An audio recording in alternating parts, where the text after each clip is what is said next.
Selamat pagi adik-adik yang ganteng dan cantik-cantik. Nah, hari ini kakak mau cerita firman Tuhan untuk adik-adik. Apakah adik-adik siap mendengarkan kakak yang ada di depan ini untuk menceritakan firman Tuhan kepada adik-adik? Sudah siap? Kalau sudah siap, saya mau bilang gini, jangan ada yang colek-colek temannya. Oke? Oke, kalau begitu kakak mau cerita nih buat adik-adik. Pada suatu hari ada seorang malaikat yang datang kepada Maria.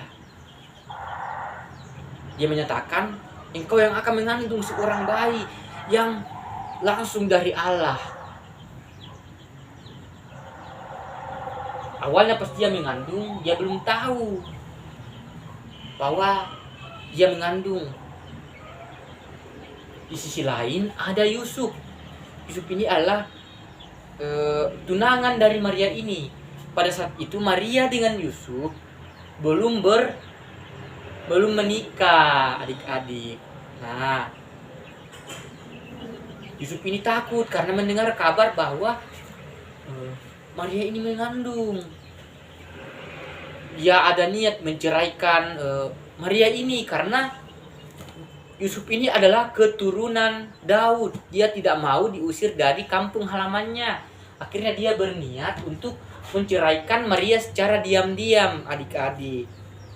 Tetapi ketika Daud ini bermimpi pada malam itu, ada malaikat yang datang kepadanya di dalam mimpinya yang berkata, ambillah Maria sebagai istrimu, karena bayi yang dikandung di dalam tubuh Maria itu, di dalam perut Maria itu adalah Roh Kudus, atau yang kita sebut adalah Tuhan Yesus.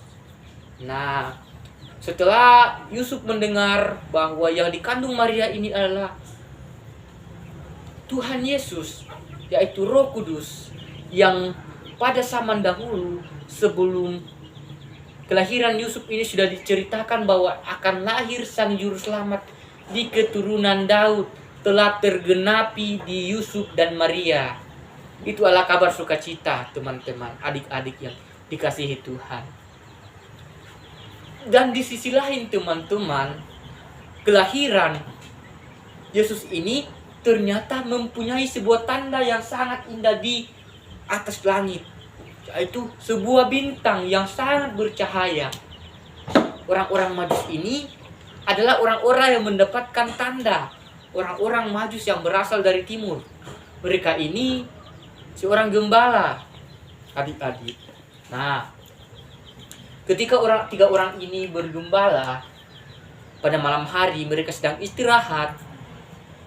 Ada sebuah bintang yang mereka lihat di atas langit. Mereka lihat bintang ini. Akhirnya mereka berbicara satu dengan yang lain. Wih, ada bintang sangat bercahaya.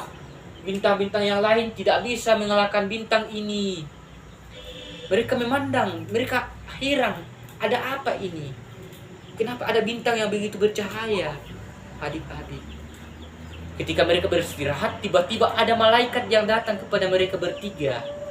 Malaikat ini berkata, telah lahir sang juru selamat bagimu di kota Daud, atau yang kita sebut Bethlehem. Pergilah ke sana, temuilah dia. Dia sang juru selamat yang akan datang menebus orang-orang berdosa.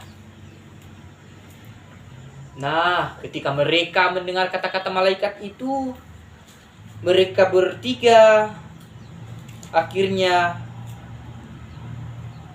berangkat dari Majus ke timur, dari Majus dari timur ke tempat Yesus ini lahir.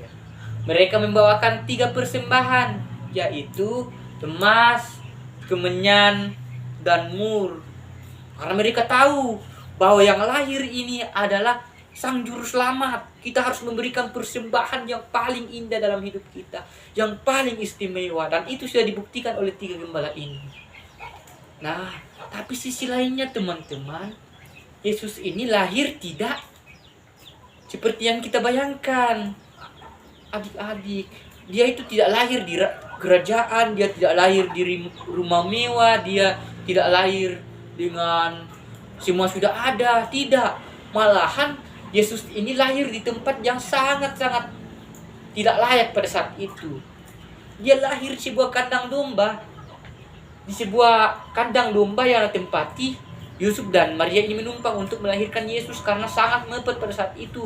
Mereka tidak punya rumah untuk menempatkan Yesus ini lahir. Akhirnya mereka berinisiatif saja untuk melahirkan Yesus di palungan. Sangat sedih kita mendengar Sang Juru Selamat kita yang datang ke dunia itu harus lahir di sebuah palungan. Tapi jangan kita berpikir ke situ adik-adik. Apa yang bisa kita pelajari dari cerita Tuhan Yesus ini adalah kesederhanaan Sang Juru Selamat pas dia datang. Tuhan datang itu dengan penuh sederhana. Dia tidak datang dengan harus lahir di kerajaan. Padahal kalau kita pikir, kalau Tuhan itu sebenarnya dia bisa tinggal dia bilang saya mau lahir di rumah raja, di orang kaya. Sebenarnya bisa begitu, tetapi karena Tuhan ini ingin mengajarkan kepada kita adik-adik tentang sebuah kesederhanaan dalam hidup, yaitu dari dia lahir. Dari dia lahir kita sudah tahu bahwa Tuhan Yesus ini sudah sangat sederhana. Begitu juga dengan adik-adik, apa yang mama kasih di rumah. Jangan adik-adik bilang, aduh saya tidak mau ini mama, saya maunya itu. Kenapa saya tidak punya sepatu ini? Saya juga mau ini mama. Kenapa teman saya punya, kenapa saya tidak punya? Nah, saya mau bilang sama adik-adik, jangan adik-adik tolak pemberiannya mama sama bapak di rumah, tetapi adik-adik terima dengan sukacita. Seperti kelahiran Yesus tadi, kita bersukacita karena dia datang.